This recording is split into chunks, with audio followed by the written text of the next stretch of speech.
Hello, this is Matthew Armstrong. And I'm Victoria Whitehead, and welcome to day 56 of our 100 Digits Feast.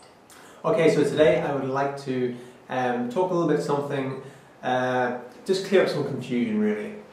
A lot of people kind of see me and they wonder, what am I? They see me promoting different types of diets and things like that, and they think, well, you should be either this or that, and they can't understand it really, and that's fine. And just to clear it up, I've tried and done many different diets in veganism and raw veganism, and way before that, years ago, I did the fast food diet where I ate fast food and Chinese takeaways and things like that, and that didn't work very well. And I did bodybuilding diets, and sure, I got big and strong on the outside, but I was very weak on the inside, weak joints, weak internal organs, didn't feel so good really. And then I did more wholesome sort of diets, and then vegetarian diet, then vegan diet, and then raw vegan, and then various cleanses, and then different types of raw vegan, high fat raw vegan, low fat raw vegan, also like gourmet raw vegan, things like that, and alkalizing raw vegan. And so, as far as I'm concerned, what's really worked is anything since I went vegan has been great. Vegan diet with cooked food, or vegan diet, whether it's been high fat, gourmet, low fat, to me it's all been great. What I can say is the things that didn't work very well is anything processed doesn't work very well in the system, especially sugars, things like that, especially processed sugar. Dairy doesn't work very well in the system, and meat didn't work very well in my system. Although I do know some health leaders who do eat a little bit of organic meat a couple of times a week, and sure, they can get away with that because they're doing so many other good things with their bodies. But generally, I find anything processed, dairy, meat, that sort of thing, doesn't work very well in the system. And once I went vegan, everything started to work a lot better. Raw vegan things worked a lot better. And whether I was high fat or low fat, it's all great to me. It all works well. And not any one thing is going to work for every single person. That is a bit of a fallacy, because what's going to work more than anything is up here. Our mind is more powerful than any diet, to be sure.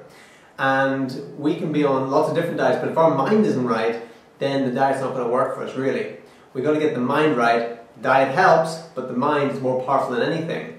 And if we're in a stressed state, if we're in a place of anxiety and fear or depression, the food, we're turning the food to poison when it goes into our body.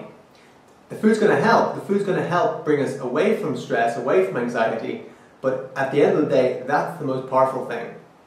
And you just have to look at various health leaders around the world.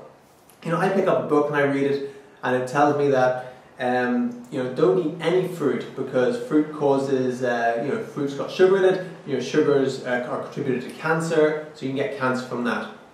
I'll pick up another book and I'll read that, and it will say, fruit is it's the nectar of the gods. Eat as much fruit as you possibly can. It's really good for you. It's going to give you everything you need. And each book has so much stuff to back it up, including testimonials, including all the science to back up what they're saying, and it all makes so much sense. And this can be very, very confusing. And then there are other health leaders who say, don't eat grains, don't eat any grains, it can cause brain damage. And then other ones saying, don't eat sprouts, sprouts are toxic. An animal won't eat sprouts, you shouldn't eat sprouts. And then there was a Dr. Hilton Hotema, and he said, and he lived to be 100 years old, and he said, don't eat greens. Greens are toxic, don't eat greens. And near enough everyone across the board says, you need your greens. Nearly everybody, 99% of the health leaders out there say you need your greens, get your greens into you. But Dr. Hotema, who lived to 100, said don't eat greens, they're toxic. So who do you believe? Well, for a start, you have to believe yourself. You have to listen to your intuition. You have to tune into your heart and what's good for you, right? And in my case, if you're not hurting any other creature, if you're not hurting the planet, then that's a great start. You're going to be doing a lot more for yourself on every sort of level, including mainly a spiritual level. if you're not hurting other animals so you can live your life, that's a great thing to do. So if you can be vegan, that's absolutely wonderful. And then within the vegan parameters, what you can do, there's a whole range of things. So, and there's many different things, and there's many different contradicting things, like I was saying.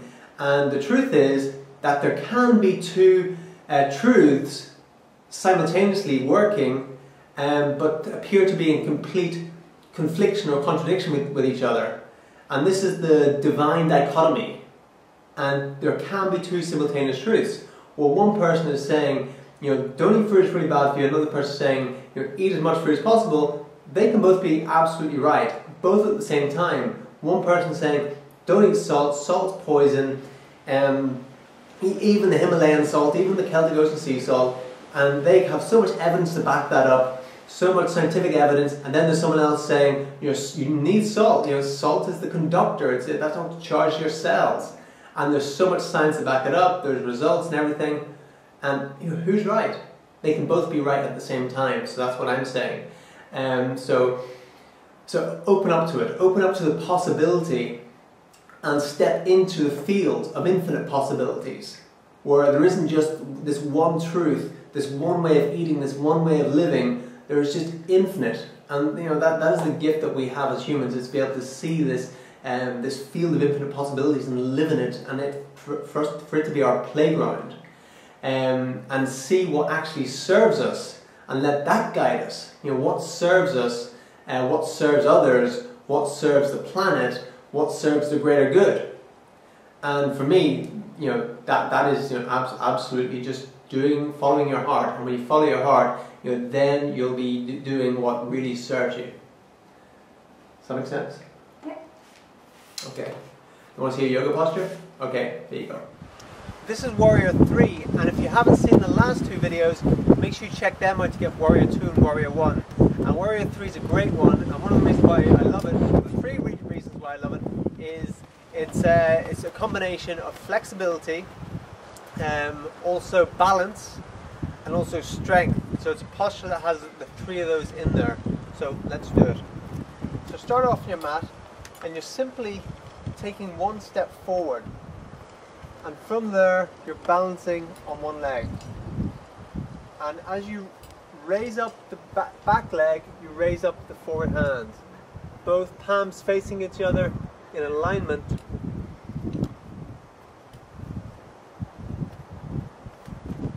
So you get a straight horizontal line.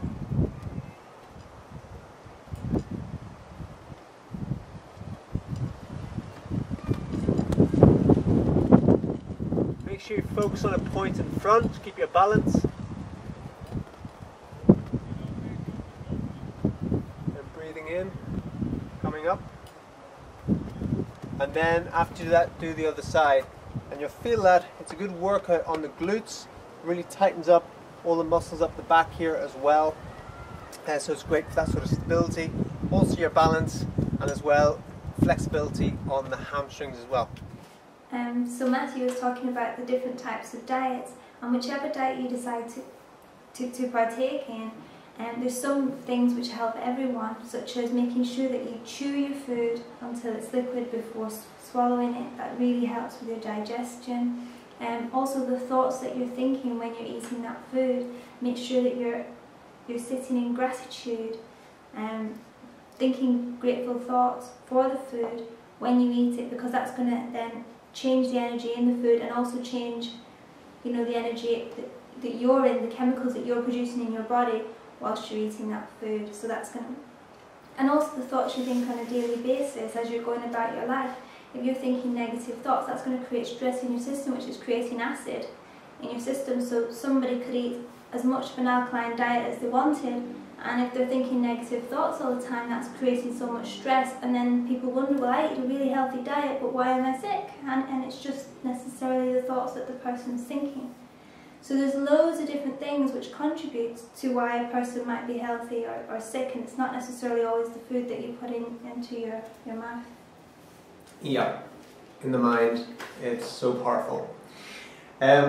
Also, another thing that I hear so much about is kombucha. And there's so many people that look at kombucha from this standoffish point, who know very little about it, and say, oh, kombucha, it has sugar in it, it has tea in it, it must be bad, and they make this this judgment on it straight away. Kombucha is another one where I have just seen so much great stuff happening with kombucha over the years, with myself, with clients, with friends, with family who have started drinking kombucha. I'm talking about homemade kombucha tea, not the stuff you buy in the stores. Homemade kombucha tea, very, very potent. And I've seen, you know, health issues disappear, people come back from death's door, literally people come off their medication from drinking just a couple of glasses of kombucha a day. Absolutely amazing. So, you know, there's another thing where, and again, there's some health leaders that say you shouldn't eat anything that's got sugar in it, anything that's fermented, but when you see the results, so what I'm saying is look for the results as well. Look for the results, especially with the health leaders that you're learning from. Look for the results that they're getting as well. And it's not always that you're going to get the same results as them just because you're eating the same as them, because there are so many different levels of the human body, the human being, the mind, the soul, or the karma that we have, everything. There's so many levels to it, and food is just one part. And obviously it's a big help, it's a huge help, and it's something that is going to help every single level, but it's not the only thing. So that's why there's lots of different things. So, you know, when I see some health leader who's 110 years old and they still have their natural colour hair, they still have a full head of hair, they've still got glowing, soft skin, and they're in great physical condition, when I see someone of 110 years old say, okay, you know, this is the way to do it, then I'll go, okay, maybe he's got something there, or maybe she's got something there. Otherwise, you know, there's lots of people to learn from. Lots of people to learn from, and it's good. What I do is I take bits and bats from this and the other, and I put together what works for me, and what I see results in other people, and what serves me, and what feels right in my heart. So, don't close yourself off. You know, step out of the box. You know, pull yourself up, look around, and see that there are many, many different ways, and there can be two simultaneous truths that seem to be a complete confliction, but both are true. And true in the respect that they both work. And that's what I mean by true. But true in the respect that they both work. Because we can go to a very high spiritual level and we can say, oh, there's only one truth, and that only one truth is love, and that's it. Nothing else is true. And that is true, but that's a different level. I'm talking on this level. We done? Yeah. Okay. So thank you very much for joining us again today, and appreciate the comments, the questions, and we look forward to chatting with you again tomorrow in day 57 of our juice feasting. And if Matthew recently he reached his 5,000 people max on his Facebook friends, so he's created a Facebook fan page, and if you'd like to join us on his fan page, it's facebook.com/beyourpotential. And if you like our page, we're going to be putting some interviews up there that Matthew's been doing with some experts. So if you like our page, you get access to those as well. So definitely come and join us on Matthew's fan page. We'll put the link below, so just click on the Facebook link below, and then you can come to the page. Yeah. Okay. Take care. Bye now.